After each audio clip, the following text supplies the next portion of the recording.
Profe, buenas tardes. Fabián, profe. ¿Cómo está? ¿Todo bien? ¿Bien? ¿Bien, Gilbert? Todo, todo bien, profe. Profe, vea, aprovechando, es que tengo una pequeña pregunta en materia penal, pero es más procesal, digamos, que otra cosa. Sin embargo, tal vez me pueda colaborar, profe. Un gusto. Ok. Mientras esperamos Profe, a los demás. Ujú.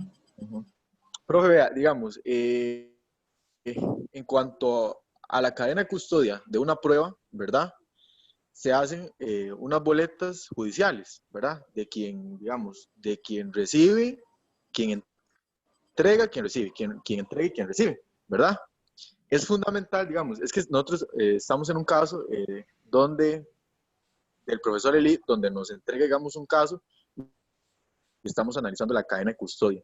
Sin embargo, tengo una duda. La cadena de custodia se debe dar, digamos, con los objetos solamente meramente relevantes como prueba para el caso o se deben de dar con todos los objetos que en ese momento, digamos, eh, se le encontraron al sujeto.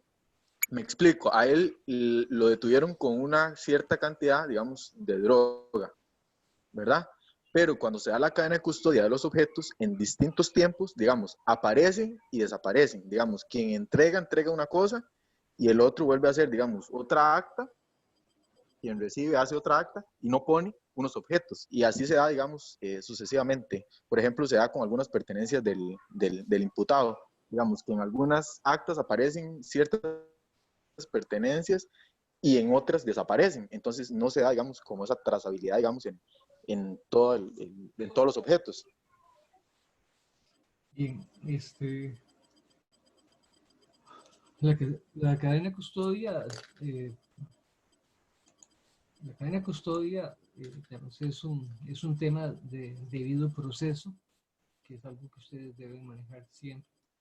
No es un tema nada más meramente formal, sino que es parte integrante del debido proceso, es decir, de una tutela judicial efectiva prevista desde el punto de vista constitucional. ¿Cuál es la importancia de la cadena de custodia? La importancia de la cadena de custodia es asegurar que las evidencias que se decomisan en un momento determinado o que se encuentran o se logran hallar en algún sitio o lugar en un momento determinado van a resultar ser las mismas en todo momento, es decir, que no se van a modificar ni se van a manipular. Entonces, de ahí que sea necesario que se sea muy riguroso con el manejo de la cadena de custodia. ¿Y de dónde inicia el manejo de la cadena de custodia? Bueno, inicia precisamente desde el momento como tal en que se encuentran las evidencias y se hace un recuento total y claro de todo lo que se halló, de todo lo que se ubicó, que puede estar vinculado o no con el hecho delictivo. Muchas veces se desconoce realmente si algo puede estar vinculado con el hecho delictivo o no, y entonces igual se decomisa.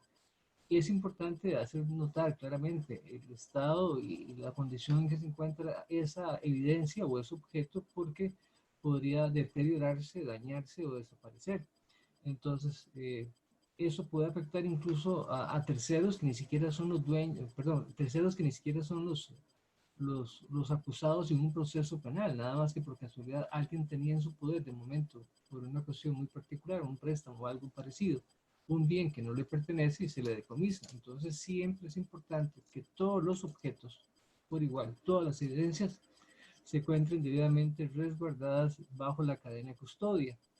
Profe, Ajá. perdón, buenas tardes. Una consulta con respecto a eso. Por ejemplo, la ropa que lleva el individuo, digamos, las pertenencias personales, eso también se mete dentro de la cadena de custodia. Eh, Normalmente son las evidencias directas que están relacionadas con un hecho delictivo y algunas veces, repito, como no se conoce exactamente si algún objeto está o no relacionado con un hecho delictivo, entonces a veces no se coloca necesariamente dentro de la cadena de custodia. Sin embargo, sí es fundamental levantar un acta de lo que se le encontró al sujeto y dejarle en resguardo en algún sitio porque ese objeto como tal vez no tiene ninguna vinculación con, con el robo, con el hurto, con la estafa o con el objeto, con el hecho que se está investigando. Si no se tiene claridad, lo más adecuado es que sea parte del conjunto de evidencias que se han decomisado y que se resguarde adecuadamente bajo los protocolos existentes en este tipo de asuntos. Incluso se han ido creando a través del complejo Ciencias Forenses un protocolo de manejo de evidencias para que no exista duda eventualmente de qué es lo que ha pasado o cómo se tiene que actuar frente a ellas. Los documentos personales son importantes porque incluso podrían ser también, dependiendo del delito, podrían ser vinculados con otro tipo de asuntos, falsedades, falsificaciones, digamos, digamos, gente que se hace pasar por otro, ahorita se me olvida el nombre, y entonces... Suplantación de identidad. Suplantación de identidad, sí, perdón. Y entonces eso es importante a veces retomarlo. Entonces todo dependerá. Hay momentos en que de inmediato los objetos que se encuentran en poder de alguien, si no tienen relación directa con el hecho o se desconoce si tiene relación directa o se sabe con certeza, perdón, que no tiene relación con el hecho, se entregan de inmediato. Entonces, a él se le entregan, a la persona que se supone es el dueño se le entrega de inmediato. Pero si no se tiene claridad y pueden tener alguna relación con lo ocurrido, por ejemplo, en un tráfico de drogas o en un secuestro, es importante decomisarle a una persona eventualmente el celular. Y entonces es un objeto personal en principio, pero es un objeto que puede servir también como instrumento para la comunicación, exigencia, pedido de la recompensa, etcétera.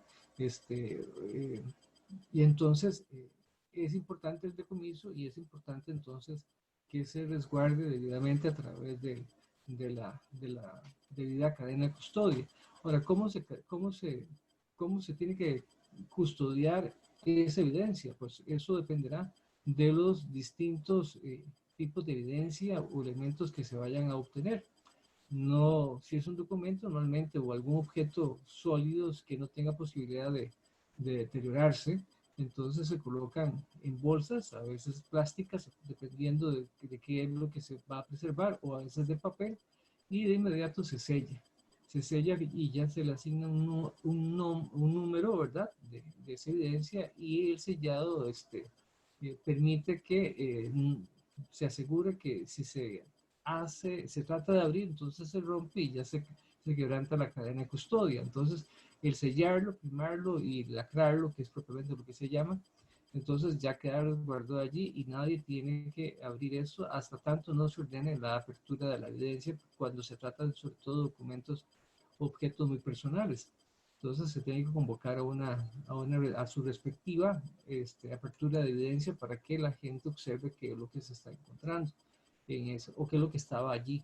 Entonces se resguarda y se mantiene resguardado.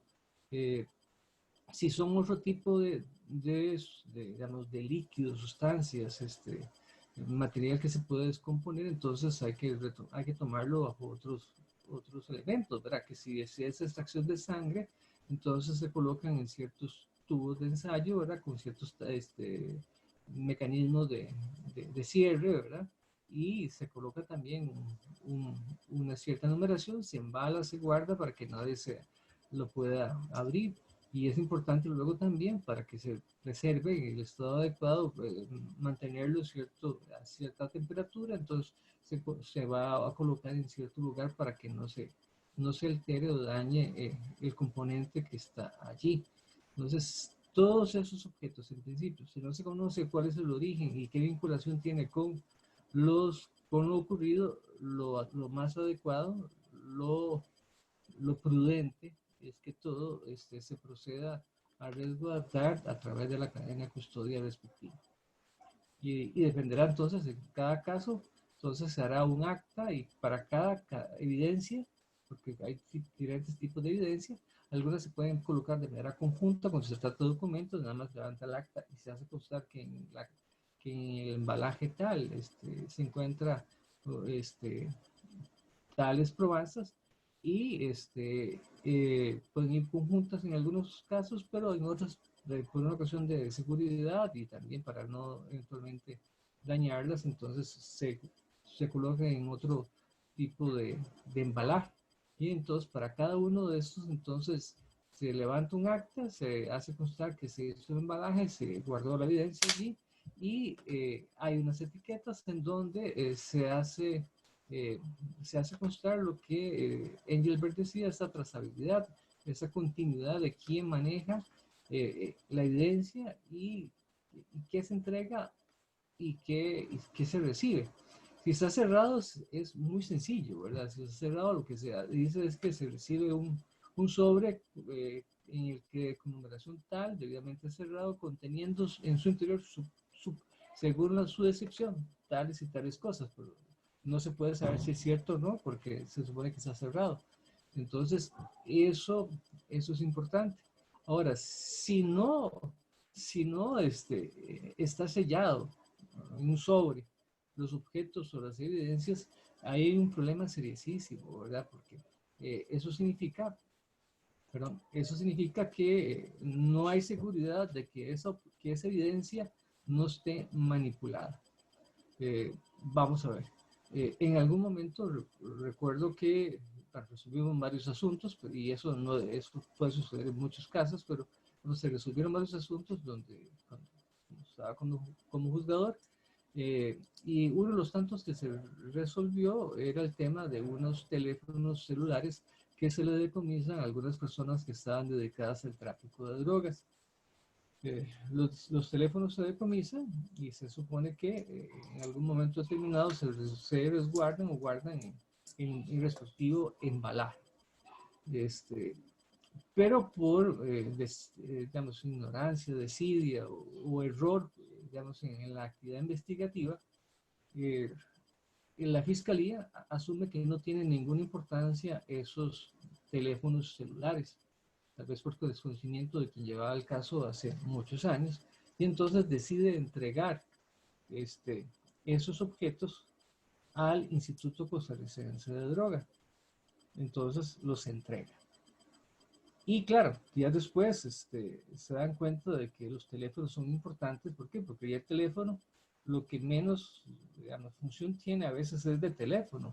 Es todo y además sirve para llamar por teléfono, como decía la publicidad de algún teléfono hace unos años. Es decir, es un medio que nos permite entonces almacenar mucha información y que está ahí respaldado a través digamos, del sistema que cada teléfono tiene, y entonces es importantísimo poder abrirlo, ordenar su apertura y conocerlo.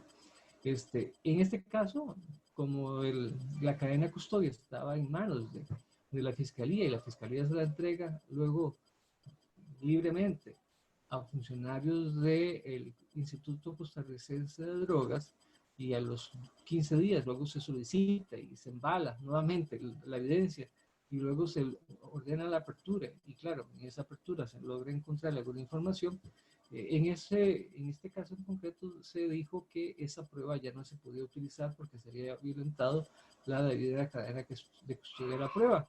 ¿Por qué? Porque en el momento en que se rompió la secuencia de la trazabilidad que señala Engelbert, o sea, la secuencia de quién custodia y cómo custodia, y se genera un lapso en donde se entrega a un cuerpo específico, incluso interesado en la investigación, no se puede asegurar que el contenido del teléfono sea real. Entonces existe la posibilidad de la manipulación informática de los dispositivos telefónicos, ¿verdad? Y de almacenamiento.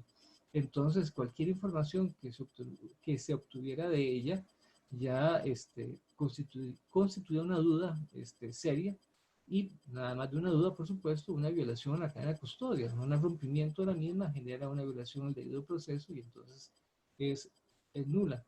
Y es nula no solamente por el quebranto de esta debida cadena de custodia, que está resguardada incluso por la ley orgánica del Poder Judicial y lo mismo que algunos artículos del Código Procesal Penal, sino que también al ser un dispositivo muy particular. Recuerden ustedes el tema de la ley de decomiso de documentos, y el concepto de documentos es muy amplio, el registro de documentos también, decomiso, registro de documentos y la interpretación de las comunicaciones. En el momento en que se entrega un dispositivo de estos a un tercero, entonces también se quebranta un, un derecho fundamental, un derecho constitucional, y entonces ese tercero asume el manejo del mismo y se violenta el principio de la intimidad o privacidad de las comunicaciones, bueno, no solamente de las comunicaciones, sino de los documentos, específicamente en este caso. Entonces, esa prueba se descartó totalmente del caso.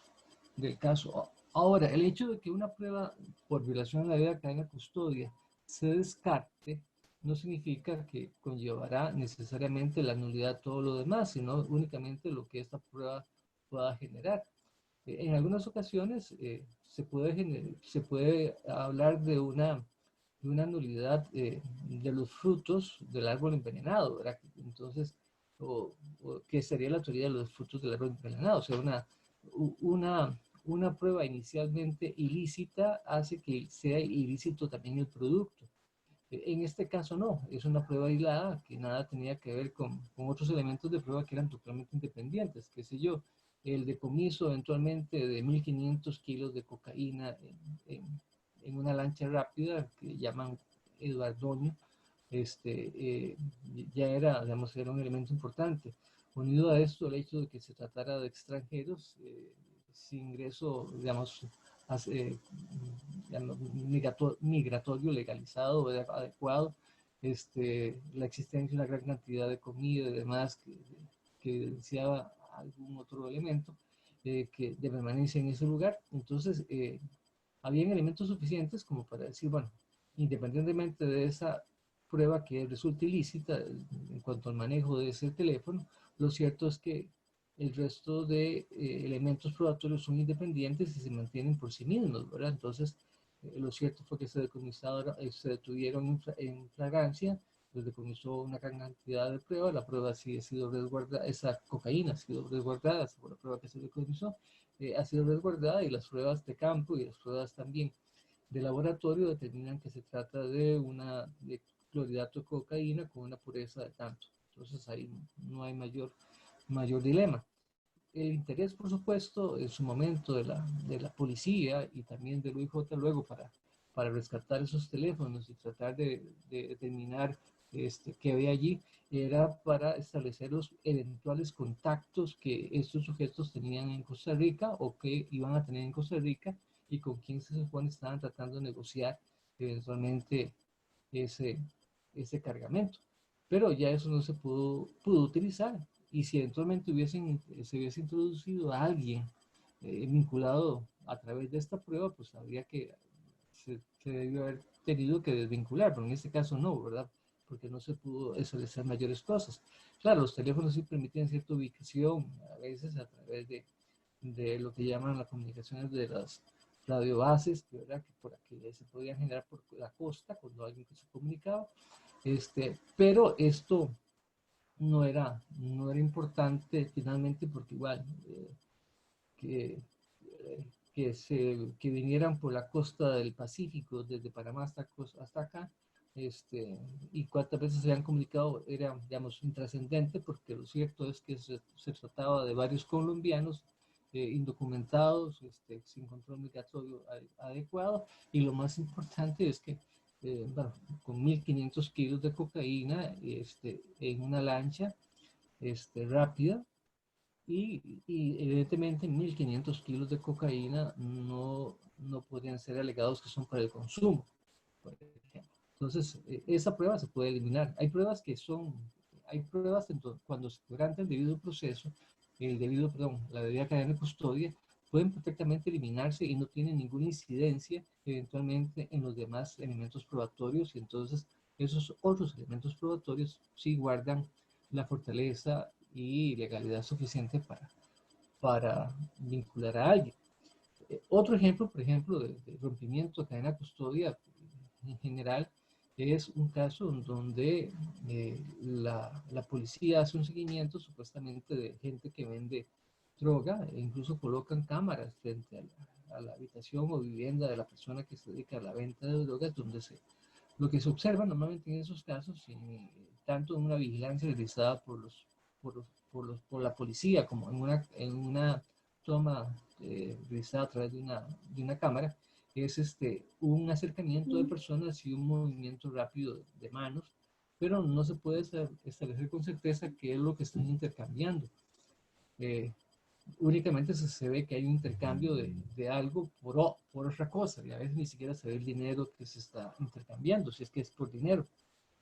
En esos supuestos entonces se requiere el acercamiento y la introducción de un agente colaborador o un agente encubierto. El agente colaborador es un tercero que normalmente utiliza la policía. La policía a veces utiliza para esos efectos, con la venia, la fiscalía utiliza los propios consumidores, que a veces colaboran con ellos y se les paga, cosa que no se dice, ¿verdad? Hay un dinero para esos colaboradores por la colaboración a veces que brindan en la introducción, contacto, acercamiento que hacen con vendedores de droga. Entonces, estos colaboradores pueden ser terceros o bien es un agente encubierto, y cuando hablamos de agente encubierto hablamos de un policía, un oficial que se hace pasar en un momento determinado por supuesto consumidor.